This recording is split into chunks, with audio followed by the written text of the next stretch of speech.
And I felt that God had given me, He had birthed this in my heart at a young age to do this, and I really felt confident this is what I was supposed to do in my life. It was kind of a knife in the chest. You know, you work so hard to go through all this, you have kind of a dream in mind, and then you get to the end of the road and you're going to see where's the pot of gold, or where's the yellow brick road that I'm supposed to follow, and it didn't happen.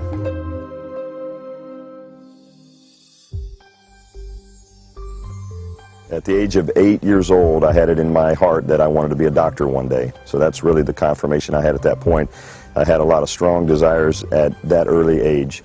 Said, this is what I want to do. I want to become a doctor, and I want to help people. I want to serve them. I want to help them get better. I didn't know the capacity of it, what level of being a doctor meant at that point. And I'd really always thought when I was 8 that I would go into medicine.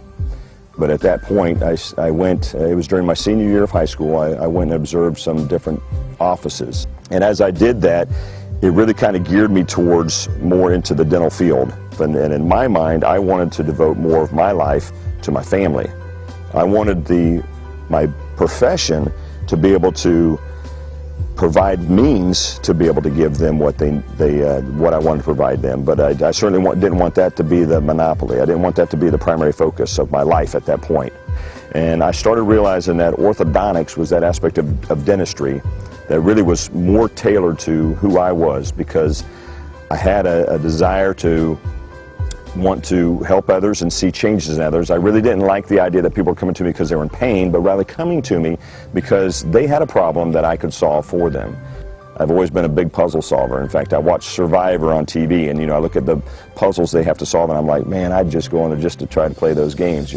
I started realizing that that's the one aspect of dentistry that's like a puzzle. You have all these teeth that you have, and you got to get them to fit together. They don't fit together right when you receive it, but you got to get them to fit together right when you're finished. When I got to that point in my life, I started realizing that orthodontics is the road that I wanted to go down. I just felt like a part of me had finally arrived, that this is exactly what I'm supposed to do.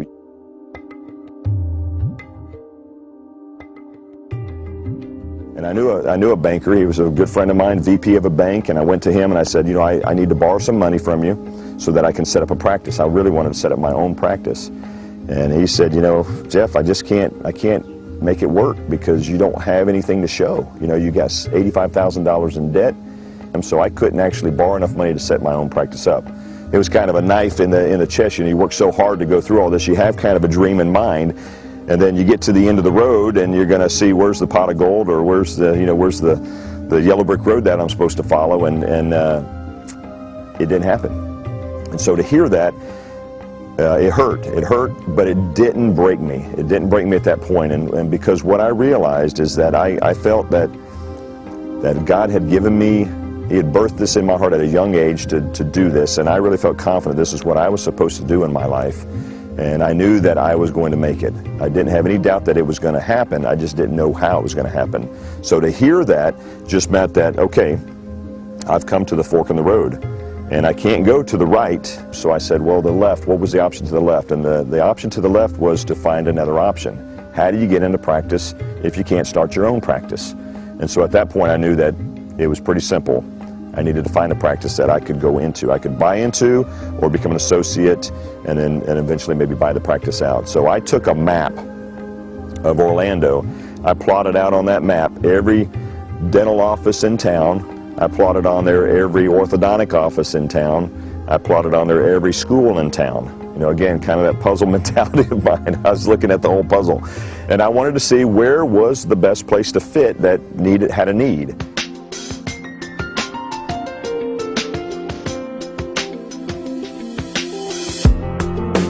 And so when I called Dave Olson up, and he and I just clicked together perfectly, and realized that this was a great opportunity for me. And the reason it worked, because it still costs money to get into that practice, of which I still would have to borrow from a bank, but it was substantially less because it was 75% of it was going to be seller financed. And so it gave me a new sense of hope. I had had that little bit of rejection. It had redirected me, but I wasn't going to lose faith. I felt that I felt very strong in believing that this was the purpose, that I was on the right path, and I had not gone down the wrong path, so I just needed to find a new way to get to the end result, and that's what brought me down that path. Doing orthodontics, had total confidence. I knew I graduated from the University of Alabama. They have a great dental program, a great orthodontic program, but nobody teaches business that well. That aspect is a little bit of a fear factor of sorts too, is do I have what it takes to make this business continue to run? When I got into the practice, bought it from Dr. Olson, and during that year he showed me how to basically run the business. And that is one of the greatest benefits I could ever have received from him. He showed me how to run a practice, and here we are now 16 years later. You know, when you face fears in life, they're either going to break you down or build you up, is what I think. I can see that as an opportunity to fall into that fear and in a sense, let the fear overpower you so that it can change you down a path that you are hesitant to make decisions. You are slave to that fear, and that is what really drives you in all of what you do in your interaction. Or you could choose to not let that fear subdue you, but rather be master over that fear. And I think that's probably what I learned through that whole process, is that I really had nothing to fear, and God gave me strength. He provided this opportunity for me to go into this practice. And I feel like that was His direction, and that practice, taking over that practice, was His purpose for me. Amazingly, some of your greatest blessings in life come from adversity, different situations where you're faced that might seem to be a bad situation becomes a blessing. Your greatest challenges mold you into something better in the future.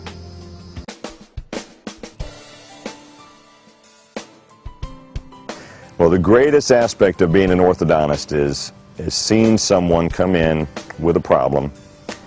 And that may be the way their smile is, the way their teeth fit together, something that they are concerned about, that they're not happy with.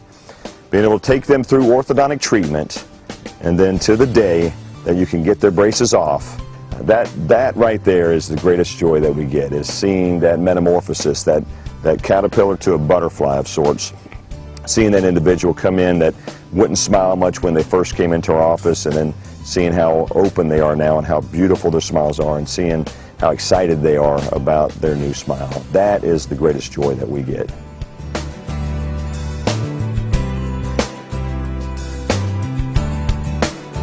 So the most amazing part of my life is my relationship with Jesus Christ.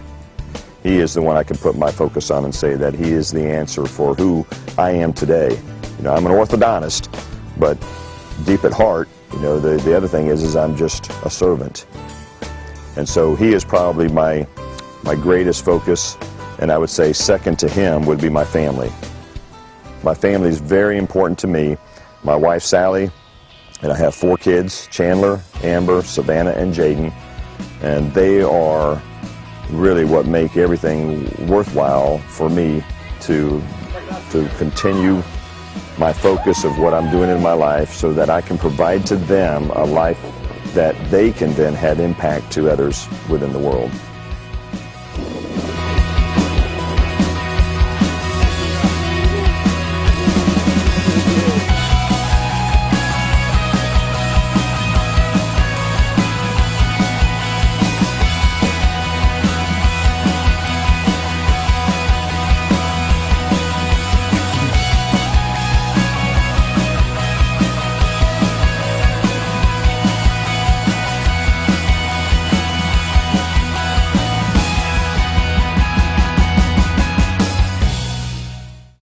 Let's just say Dr. Jeff Martin may know how to straighten out people's teeth, but he's not showing too many signs of confidence in learning how to operate a boat. Does anybody know how to start this thing? I think you just hold this. I'll just hold it? Okay. Yeah, it won't pull you out of the boat. Yeah. Whoa! Hey! Whoa, Mr. He's like, I know how to start it.